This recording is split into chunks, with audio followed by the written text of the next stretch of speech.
ఏదైతే press meet సందర్భంగా జగన్మోహన్ రెడ్డి గారు మాట్లాడుతూ ముఖ్యమంత్రి ఎక్కడ కూర్చుంటే అదే రాజధాని అంటూ ఆయన చేసిన వ్యాఖ్యలు ఎలా చూడాలంటారు?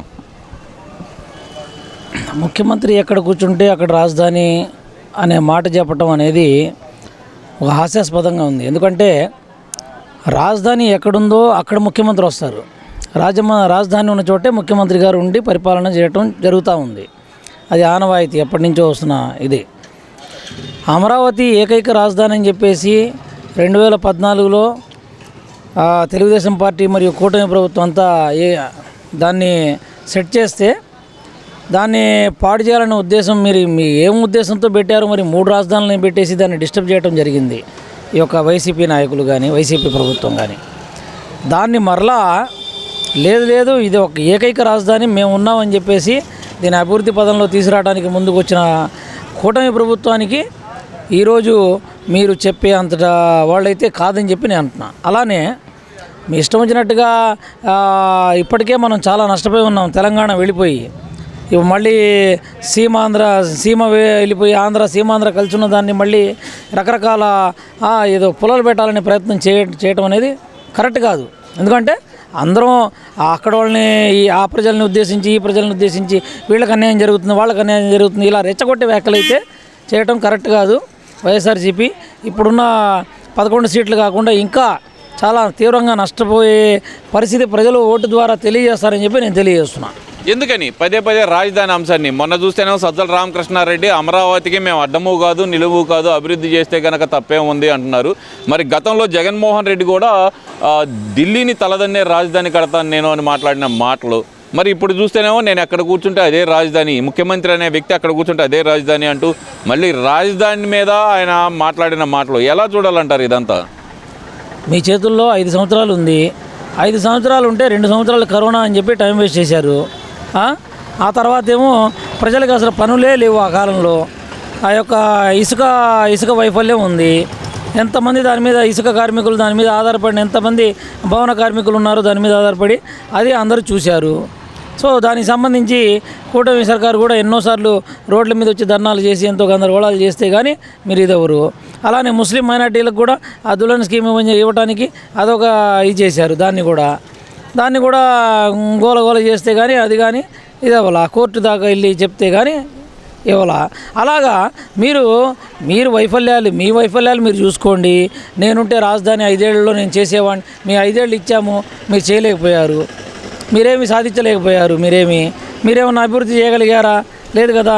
3 రాజధానులు అనే పాట చెప్పువారు దాకా అదే పాట పెట్టారాయా?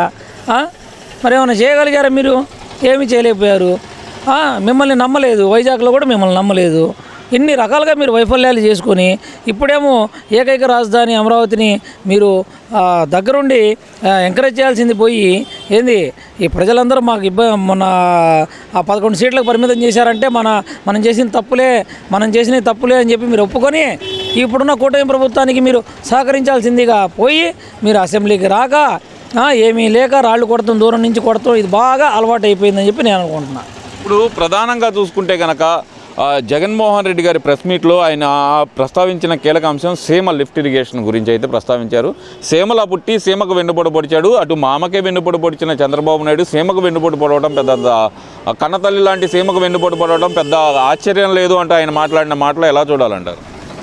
మామకు వెన్నుపోటు అనే మాట పూర్తిగా అది బాగా అలవాటుగా వీళ్ళు ఏదో నేర్చుకున్నారు. కానీ పార్టీ పరిస్థితి కానివ్వండి, ఆనాటి పెద్దలు కానివ్వండి, ఆనాటి ఇది కానివ్వండి, ఎవ్వరూ దాన్ని ఇది చేయలేదు. ఎందుకంటే ఎవ్వరు దాన్ని వెన్నుపోట్ల భావించాల. వీళ్ళేదో వెన్నుపోటు అనేది ఒక అలవాటు చేసుకున్నారు. మరి ఆ కాలంలో వీళ్ళు ఏం చేశారు? సంతకాల సేకరణ చేయలేదా? సీఎంగా అవ్వాలని చెప్పేసి వెంటనే జగన్మోహన్ రెడ్డి అవ్వాలని చెప్పేసి చేయలేదా? వీళ్ళు కూడా కాంగ్రెస్ ప్రభుత్వంతో అప్పుడు రాయబారాలు పంపలేదా?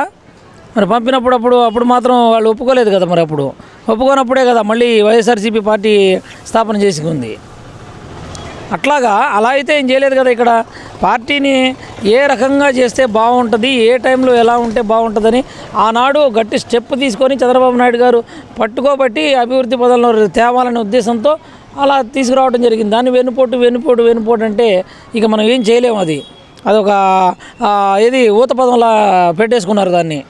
అలానే సీమకి వెనుపోటు పోవడం అంటే ఇక్కడ సీమాంధ్ర ప్రజల్ని కలిసి ఉండకుండా సపరేట్ అయ్యి వాళ్ళు రెచ్చగొట్టాలా, వాళ్ళు ఏదైనా చేస్తే మనకి ఏదన్నా ఈ ప్రభుత్వాలు ఇదవుతాయి, ఆ ప్రభుత్వాలు పడిపోవడానికి మనకి ఏమన్నా అవకాశం దొరికిద్దేమో అనే ఆలోచన తప్పితే మీరు మంచిని కోరుకునేటట్టయితే మీరు ఇలా ఎప్పుడు ఆలోచించారని చెప్పి నేను అంటున్నాను. ఎందుకంటే ఇప్పుడు మనం కలిసిమెలిసి ఉండాలి. ఇప్పుడే తెలంగాణ పోగొట్టి మనం ఇబ్బంది పడుతున్నాం. మనం ఆర్థిక పరంగా కానివ్వండి, దేని పరంగానే అంత పెద్ద రాజధాని హైదరాబాద్ని కట్టుకొని, అంత పెద్ద హైటెక్ సిటీని కట్టుకొని, అంత పెద్ద ఇది చేసుకొని దాన్ని కోల్పోవాల్సిన పరిస్థితిలో కోల్పోయాం. మనం ఇబ్బందులు పడుతున్నాం.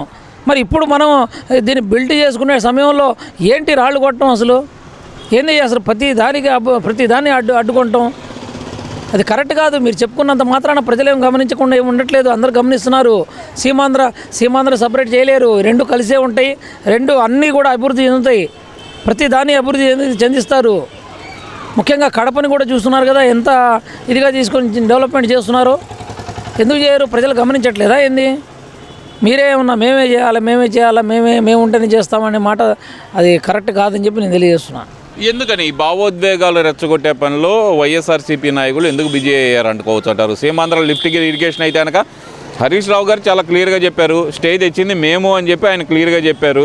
మరి వాళ్ళ గురించి మాట్లాడిన వాళ్ళు చంద్రబాబు నాయుడు గారి గురించి ఎందుకు మాట్లాడుతున్నారు? వాళ్ళే చెప్పారు 2021లోనే మేము స్టే తెచ్చి ఆపేసాం దాన్ని అని చెప్పి హరీష్ రావు చాలా క్లియర్గా చెబుతున్నారు. ఇక్కడ మాత్రం చంద్రబాబు నాయుడు గారు ఆపారని చెప్పి వీళ్ళు ఎందుకు మాట్లాడుతున్నారు? అంటే 21లో ఉంది వైఎస్ఆర్సీపీ ప్రభుత్వం కదా, మరి హరీష్ రావు గారి గురించి ఎందుకని వీళ్ళు మాట్లాడలేకపోతున్నారు?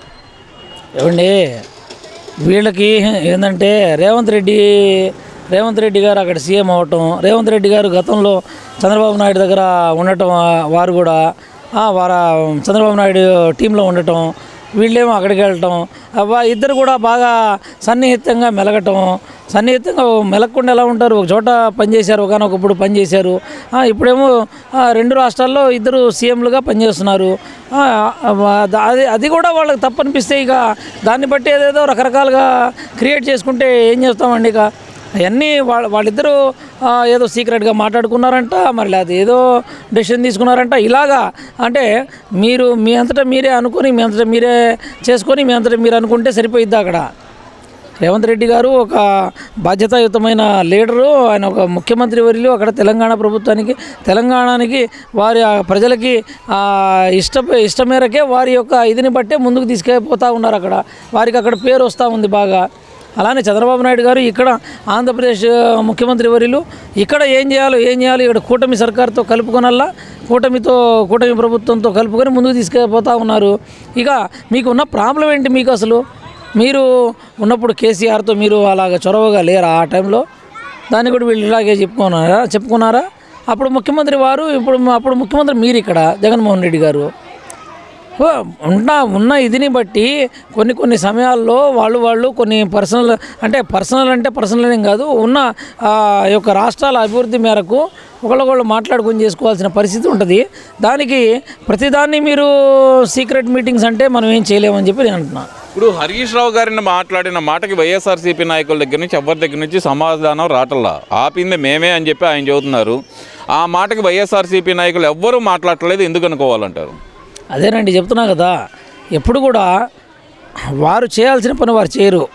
ఎదుటోళ్ళ మీద అది చేయలేదు ఇది చేయలేదు అంటారు. అదేదో వచ్చి ఓపెన్గా బయటకు వచ్చి మీరు ఏదో చేయాల్సింది ఓపెన్గా వచ్చి ప్రజల ముందు అడగండి, ప్రజలే చెప్తారు కదా. ఇంకా ఎంతో టైం లేదు కదా, ఇంకా 3 ఏళ్ళు ఉంటుంది. మళ్ళీ ఆ 3 ఏళ్ల తర్వాత మీకు ఏదైనా అందరికి అవకాశం వస్తుంది కదా.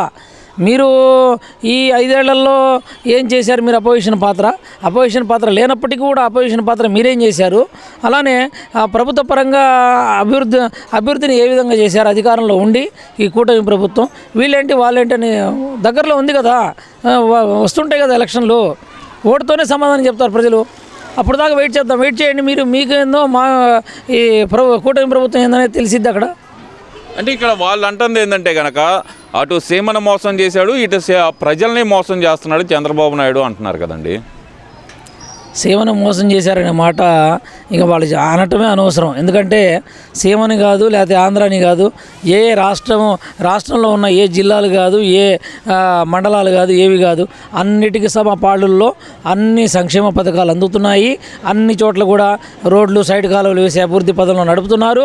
అన్ని చోట్ల కూడా ఎలాంటి వ్యత్యాసం లేకుండా అన్ని విధానాల్లో అందరి ప్రజలందరికీ కూడా అన్నీ అందుతున్నాయి.